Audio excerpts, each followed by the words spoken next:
Be be عائشہ صدیقہ رضی اللہ تعالی عنہا کیا فرماتی ہیں؟ آپ سے پوچھا گیا کہ حضور نبی پاک کی گفتگو کیسی تھی؟ تو حضرت عائشہ فرماتی ہیں کہ پیارے آقا اس طرح لگاتار گفتگو نہ فرماتے جس طرح تم بولتے چلے جاتے ہو، آپ ٹھہر ٹھہر کر گفتگو فرماتے۔ جو آپ کے پاس بیٹھا ہوتا وہ آپ کی گفتگو کو یاد کر لیتا، اگر شمار کرنے والا شمار کرنا چاہتا تو وہ الفاظ بھی کاؤنٹ کر سکتا تھا۔ نبی پاک کی گفتگو کا یہ وصف کتنا خوبصورت ہے کہ آقا ٹھہر ٹھہر کر بات کرتے۔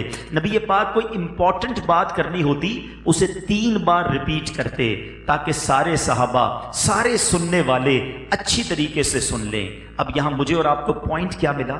چلا چلا کر بات کرنا، تیز تیز بات کرنا یہ سنت نہیں ہے، ٹھہر ٹھہر کر، یعنی آپ ایسے بات کریں کہ ایک ایک لفظ سامنے والے کو کلیئر ہو۔ اب دیکھ لیں آج بھی دنیا میں جو اس طرح بات کرنے والے ہیں لوگ ان کی گفتگو سننا پسند کرتے ہیں، ان کو انڈرسٹینڈ کرتے ہیں۔ اگر آپ تیز تیز بولی جائیں، کچھ لوگ اتنا تیز بولتے ہیں کہ آدھی بات ہی سمجھ نہیں آتی ہے، تو یہ سنت نہیں ہے۔ صلو علی الحبیب صلی اللہ تعالی علی محمد۔ مجھے اپنی اور ساری دنیا کے لوگوں کی اصلاح کی کوشش کرنی ہے انشاءاللہ۔